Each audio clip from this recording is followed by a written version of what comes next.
Okay, riders, we did really good with our forward and back bike and body separation. I've got another element of bike and body separation I want to introduce, and that's side to side.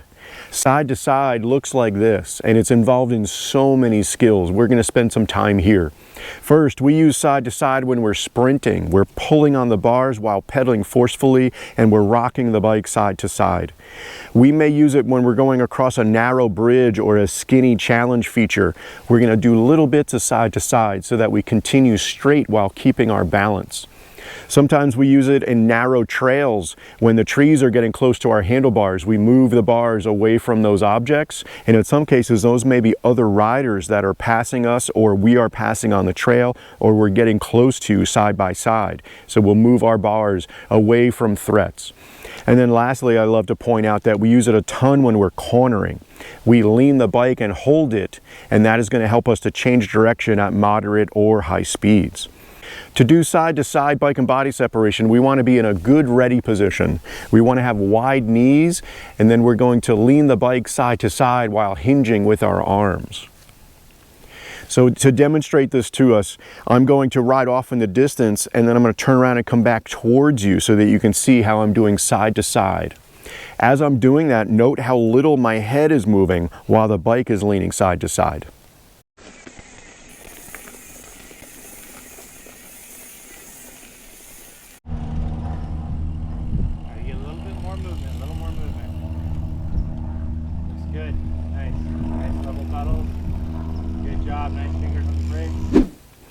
All right, coaches, let's talk a little bit more about the why related to side bike and body separation. Let's make sure that we're aware, or help the riders to become aware of, how important bike and body separation is. It's involved in so many skills, and the more that we're able to exaggerate, the better off we are. Additionally, I want to point out, as we are doing side to side, we're going to move on to cornering in just a moment. And although I touched on cornering and how side to side is used when cornering, let's also consider what happens when we lean the bike. Everyone see the handlebars turn? We don't steer the bicycle when we're cornering, we lean the bike. And this is why side to side is so critical, that we introduce this before we move on to cornering. The last thing I'd like to point out related to bike and body separation is dropper posts.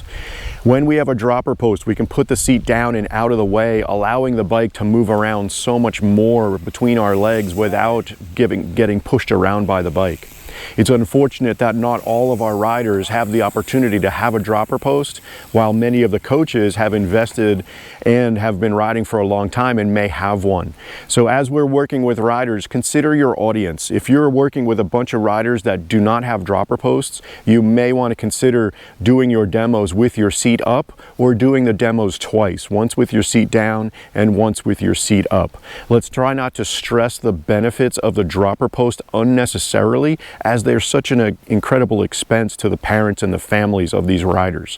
If and when the riders become more advanced and start showing interest in improving their gear and equipment, at that point we can highlight to them and the families the benefits of adding a dropper post to their bikes, or getting a bike that has a dropper post in the future. All right, coaches, let's talk about some progressions that we're going to offer riders as we're practicing side-to-side bike and body separation. First, let's have them riding through the cones and just doing that side-to-side motion as they wish. Next, we can ask them to change the frequency of that motion. Let's try to do it more quickly, maybe small ones and then some larger ones.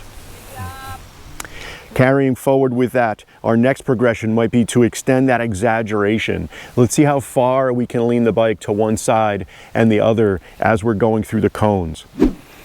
All right, coaches, now let's talk about a few errors that we may see and the appropriate corrections while doing side to side.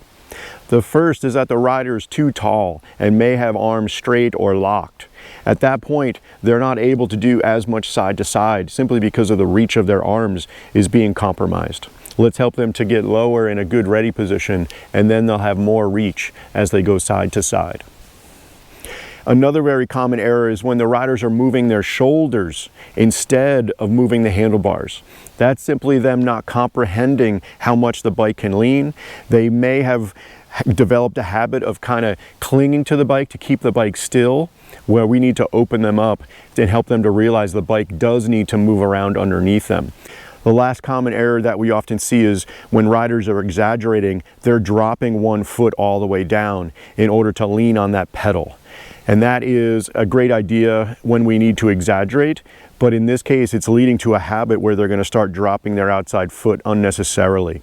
Remember in the very beginning, we said level pedals when you're not pedaling, and we want to maintain that often when we're doing side-to-side bike and body separation.